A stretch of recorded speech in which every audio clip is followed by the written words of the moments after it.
Welcome back. To talk about ancient trees and restoring ancient trees, we have to talk about love. Love makes the world go round, and the amount of love that you put into the forest determines the result. So bear with me. We're going to cover the basics today, but we're going to start with a conversation about love. Thank you. We all know it all comes down to love in this humble life. It fuels curiosity because it makes us less self involved and more dedicated to others. Who hasn't experienced some of the endless layers that true, real intimacy reveals? Who hasn't had love fill them with gratitude and wonder? As a young man, I fell in love with the California redwoods. To my great surprise, I soon realized I was in a committed, lifelong relationship to a mountainside full of trees. The forest just captured me, and it has kept me entranced easily. She's much more intelligent than I am, and has me wrapped around her smallest limb.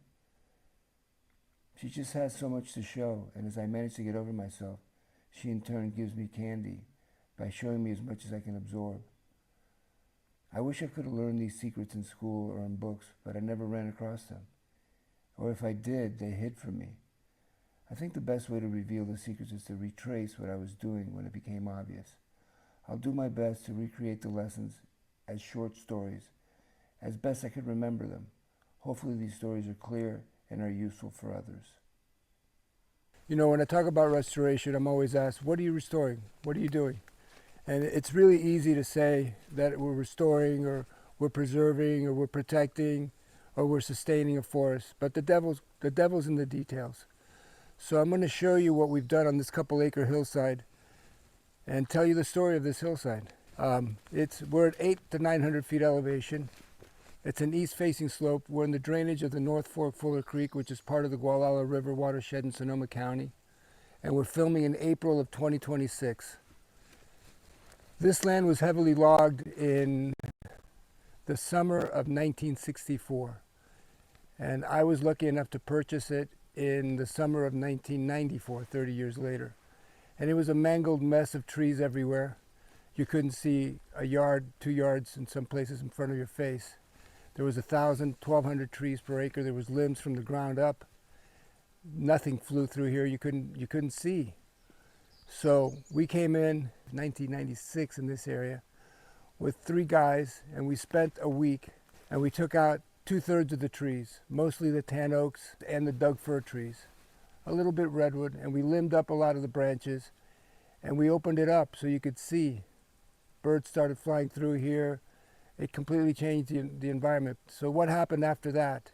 Came back last year in 2025 and took out again about 1/3 of the trees, always skewing the cut towards the lower quality trees, the suppressed trees, the trees that aren't going to make it anyway, the trees that are too close together, leaving the best formed trees, the most vigorous trees. We leave some wolf trees too, some dead standing snags for the animals, for the birds. But basically what you're trying to do is create good growing conditions for the trees. If you look on the ground, you'll see there's a lot of material on the ground. We leave it all so it decomposes back into the soil and it creates habitat and just feeds the circle of life. Why do I rant on and on about love? Because that's what it takes. It takes a lot of love to do something like this. So this is what a stand looks like 62 years after it was logged. At that time, they took all the trees down to about 12 inches, and they left the tan oak. And they left 1 tree per acre for seeding. That was the law back then. So what do you have now, 62 years later? All the trees have grown on average 2 feet in diameter. And you've got a lot of young trees coming up. So you have a stand of trees of all ages, where the biggest trees are maybe 3.5 feet. You could see them interspersed, redwoods, Doug fir, sugar pine. We're recreating the spacing that was here before. We're not there yet. There's still way too many trees compared to what was here in 64. And that's because the trees don't have the size that the old ones did. If you look on the ground and you start counting, you could see how many stumps there are. You could see on this acre, visibly to the camera, you could probably count about a dozen. We have the forensic evidence. We've got these stumps. Some of the stumps have already degenerated. The sugar pine turns to dust after a few decades. The Doug fir stumps last a little bit longer. They last 50, 60 years. They're starting to fall apart now too. And the redwood stumps, they last for centuries. So this gives you an idea what we're shooting for in concrete terms. And it's a work in progress. It takes a lot of dedication, a lot of love and commitment. But the results are beautiful, and you just want to spend time here. It's just so different from our neighboring properties that are not managed at all, that are still a mangled mess of trees.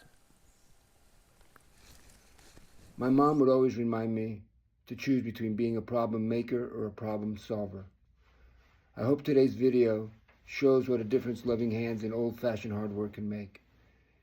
In our next video, we'll drill down. We'll explain how each hillside is unique and requires different approaches to recreate the conditions for the ancient giants to return. And thank you for watching.